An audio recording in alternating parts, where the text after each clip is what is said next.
Hey everyone, welcome back for another exciting video from the Wentano region. A quick note, I've opened up an Etsy shop. It has a lot of cute Pokemon stickers that I've designed myself, and this first drop includes a lot of your favorite Kanto Pokemon. Check it out with the link in the description if that's something you're into. In our last video, we covered our second Gym Leader's Ace Pokemon, family of Ninzoku, and its 4 different ninja evolutions. That was a jump a little bit ahead of our timeline, so now we're going to backtrack a little and cover some of the Pokemon you'll encounter on your way to challenge our second Gym Leader.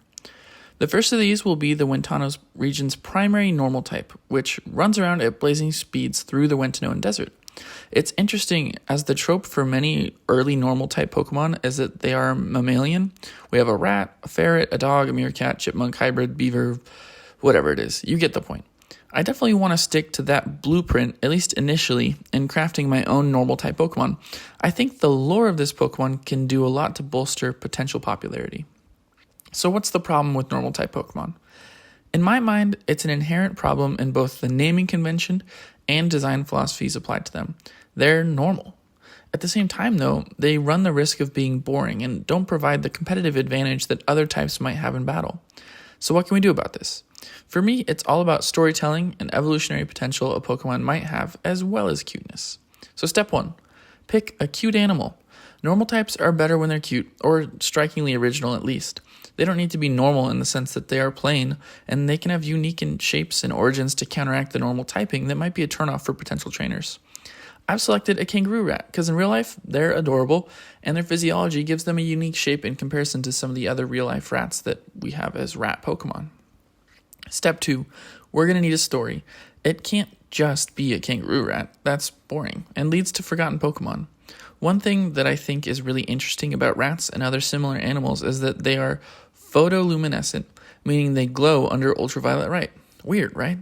It's something that's actually been fairly well documented since the 1950s in many mammals, and particularly those that live in Australia. What is up with that country, guys? Anyways, let's combine this into something that the western deserts of the United States are well known for: UFOs. Whether these Pokemon are actually from space or not, no one really knows for sure. What the residents of Wentano do know for sure is that they've only begun popping up within the last couple of decades across the region. I imagine that there are probably people who dedicate their entire lives to researching what we might call conspiracy theories to try and figure out where these Pokemon came from and why they glow at night. In particular, this Pokemon's tail seems to blink in the darkness, not just glow like the rest of its body does. In terms of design, it's important to me that this is a mild-mannered kangaroo rat, because it makes the evolution of this Pokemon much more impactful. I know I said we didn't want to be boring, and that's true, so we're going to add features to make sure it's not boring, but we don't want it to be crazy looking either. One thing that is for sure is that this Pokemon's powerful legs allow it to move quite quickly, even through the troublesome sand that limits so many other Pokemon. Its ears are almost mouse-like, which doesn't reflect real-world kangaroo rats, but it helps add to the cute factor by making this Pokemon seem more baby-like. Meet Heelat, the glowing rat Pokemon. Heelat are a Pokemon of interest to some fringe groups of the Wentano region. After its first appearance in the region nearly 40 years ago, some speculate that it may not be of this world. These theories are held in high regard by some, but often discarded by many of the Wentano region's residents. One thing is for sure, if you see a glowing blur run by you at night, it was probably a Heelat. But where was it going? I debated for some time how I would introduce Heelat's evolution. Do I just talk design and try to make a second video that could detail the side quest I want to create that you would need to go on to evolve it? Or could I do what I'm going to do here and just tell you that chunk of the story? You won't get the fun, drawn people, at least you kind of will, but it won't be the same as some of our other story videos. But regardless, I think it'll be interesting, and all of your design questions should be answered near the end of it. Wish me luck! After defeating your first gym leader, Amelia, you set off west, heading back to Route 5 on your way to Luz Brillante. Just as you step onto the route, a distant shout catches your attention. Ah! Without a second thought, you sprint towards the commotion. Soon, glowing blurs dart past you in the darkening night. Hard to identify, but impossible to ignore as they begin bumping into you, forcing battles. These Pokemon, quick and determined, challenge you one after another, refusing to let you pass. Your starter Pokemon weakens one of them and you seize the moment to catch it. Examining this new Pokemon, you notice it glows even brighter now. It's small, with big ears and even bigger legs that allow it to zip around you. Its tail has an orb that blinks rhythmically as it moves. Ah! The scream echoes again, and you return to the Pokemon, now identifying it on your Pokewatch as Heelat to its ball. As you navigate Route 5, battling and dodging more Heelat, you finally spot someone lying on the ground, overwhelmed by the little Pokemon. You manage to drive the Heelat away and help the stranger to his feet. "What do you think you are doing? This is valuable research!" he shouts, standing now at his full height. Diminutive, but intense. Before you can apologize, he cuts you off, annoyed that you've disrupted his work. "You better come find me at the Rat Pack in Luz Brillante. You owe me!" He huffs off and storms away, just as dawn's breaking. When you reach Luz Brillante, you eventually locate the Rat Pack, a dilapidated building with a hastily painted sign. You knock, and after a crashing sound, the door swings open. "Get inside before they see you! Oh, what are you doing?" It's the same man from Route 5 who pulls you inside with urgency. You now notice his oversized glasses, which dwarf his small features. You've got guts showing up. "I'm Milton, and you are..." After you introduce yourself, he rambles about research, the desert, and government conspiracies as you scan the walls filled with clippings of grainy photos. "These Pokemon could be the key to everything, okay? I need to study them up close," he exclaims. Trying to placate him, you release Heelat, hoping it'll calm him down. Milton's eyes light up as he lunges for Heelat, who swiftly dodges and bolts for the door. "Get back here!" Milton shouts, chasing after it. You follow, knowing that Heelat is your Pokemon and that Milton could use some supervision. You catch up to him, but he's too winded to continue. "Keep after it, okay? That rat knows something it's not telling us," he says, leaning on the wall for research purposes. You pursue Heelat through Route 5 until it stops near a large boulder. To your surprise, a doorway opens up in the rock and Heelat disappears inside. You follow and find a chamber, larger than the boulder would allow, with a glowing orb in the center. Heelat stands near it, looking back at you with a guilty expression. You call out to it, apologizing, and finally it hesitates, coming back to you. Then the orb's green patterns glow, blinding you. When your vision clears, the orb and the other Heelat that had been inside of it are gone. Heelat tugs at your pants, back with you once again. Left behind in the room is a small disc with green markings like the orb. As you pick it up, it glows, and in a flash of light, Heelat transforms into a new Pokemon. Your Rotom Watch registers the data, displaying green symbols that morph into familiar characters. Meet Machismo, the cybernetic rat Pokemon. Machismo are incredibly rare, as it is not often that one will stay behind after visiting a new world. Their bodies and minds are enhanced using the incredible technologies that make them both physically adept and intellectual specimens. If you find yourself alongside a Machismo, understand that it has chosen you to be its trainer despite incredibly high standards that not many can meet. Just then, Milton bursts into the cave gasping. "What did you find? What did you find? This is monumental!" he exclaims, gesturing at the empty cavern. Deciding to keep Heelat's evolution a secret, you tell Milton there's nothing there. He scoffs, disappointed. "Well, you paid your debt, but not very well. I hope I never have to see your disappointing face again." And with that, he storms out, leaving you and your new partner to marvel at the mysteries you've uncovered. Moving on to our next Pokemon for today, let's talk lizards. There are already a good number of Pokemon based on lizards, but I think I have something I can bring to the table that hasn't been tapped into yet. The legless lizard. For the uninitiated, in my quest to bring strange animals into the Pokemon world, legless lizards are just that. They look like snakes in nearly every way, and the only clue that we would have had that they're actually lizards is that some of them still have little stumps where long ago they would have had legs. From a real-world evolutionary standpoint, they're likely on a path from lizard to snake-like, and after enough time has passed, they probably won't have those little stumps at all. One thing that Scarlet and Violet introduced that I absolutely loved was that the idea that over time, some Pokemon will change.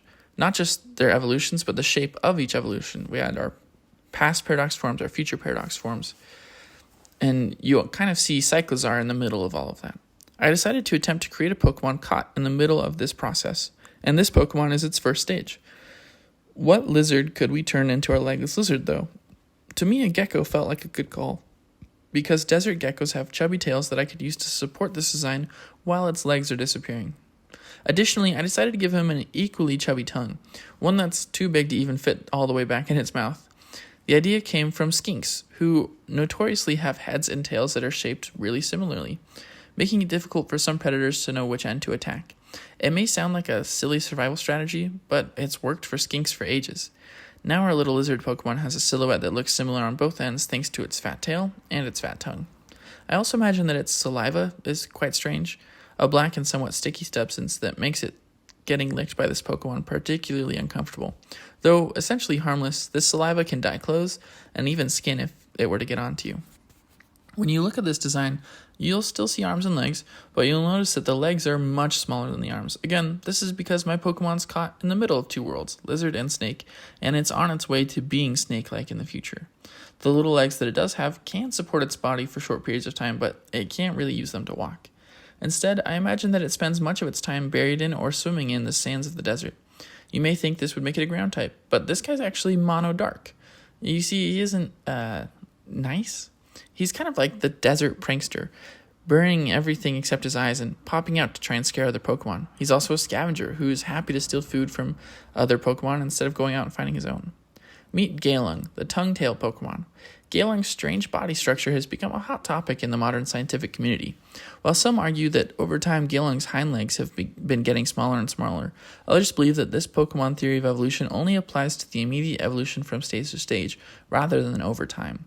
Regardless, these little troublemakers often are called terrors of the desert because of their pranks and bad attitudes. As I was thinking about what to do for Galung's evolution, I was thinking about how awesome our gecko, skink, legless lizard fusion had become, especially in terms of final product. What if I blended in even more lizards? I decided to pull inspiration from a few of my favorites while trying to retain the original gecko and legless lizard roots. Specifically, I decided to pull from horny toads, or horned toads, probably the better name, honestly, and armadillo lizards to give this Pokemon the abilities and mobilities that I thought would produce the most interesting result. So let's talk about armadillo lizards first. These guys are incredibly spiky little lizards that have band rows of specialized scales that lie flat when the lizard is going about its daily activities. The second it sees a predator, though, it wraps its tail all the way around to its head, sticking it in its mouth to form kind of a circle. While in this form, these specialized scales separate from the body and stick out much more dramatically, especially on the tail. This is how they got the nickname armadillo lizard. For my design, I decided to only place the banding on the chubby gecko tail instead of the whole body, because it would have felt too busy and overall distracting. Imagine that to get around, this Pokemon can stick its tail in its mouth and just roll, just like we imagine armadillos doing, even though they don't do that. Anyways, the other lizard that we want to talk about is the horned toad, which despite having an unfortunate nickname is one of my favorites. This little fella can do probably the grossest thing ever, which is shoot blood from its eyes up to a distance of 5 feet. Crazy, right? I should say eye sockets, but anyways.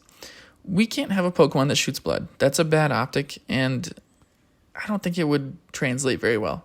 So what if it shot some kind of dark and sticky substance instead? It can be vague as to what it actually is, but I want it to have scare factor more than actually harmful. You'll also see that I added an extra eye to this guy's belly in the final version, just for that Pokemon weird factor. It makes this ability a little bit more intense, I guess. Now it can shoot not just from its eyes, but from the eye on its belly. This is meant to be an evolution of what we thought was this Pokemon's saliva before it evolved, when actually it's just a weird substance entirely unique to this Pokemon that flows throughout its entire body. Anyways, the last thing we'll want to talk about is this Pokemon's typing. I'm going to add the dragon typing here. I think that the general awesomeness of a sand-swimming, black goo-shooting lizard Pokemon merits it. I also think that the combination of armadillo lizard and horned toad features give it a draconic enough appearance to fit the bill. With its hind legs now reduced to small stubs, it feels like it might really end up as a worm instead of a snake, worm spelt W-I-W-Y-R-M, just like a limbless dragon, basically. It still retains its chubby gecko tail, though now it's much more aggressively spiky, and it does lose the massive tongue as it no longer needs it. It's not the prey anymore, it's the hunter. Despite this, it still isn't particularly large. Don't get me wrong, it's not small, more just undersized. If it were trying to go head-to-head with any other dragon-type Pokemon, it would have to rely on its sand-swimming and eye goop to surprise and overwhelm an opponent, rather than relying on brute force. Meet Oculisk, the eye-belly Pokemon. Oculisk are menaces in the Wentano Desert, as encountering them often means that you'll get a face full of black goop. Shot from the Pokemon's 3 eyes, this somewhat sticky substance is harmless, but has been known to dye clothes and skin a dark black. The peoples of Wentano who lived here long ago used to collect this goop for dyeing their clothes, but it's said that this Pokemon looked quite different at that time. Since then, it has lost its hind legs in favor of quick movements underneath the desert sands.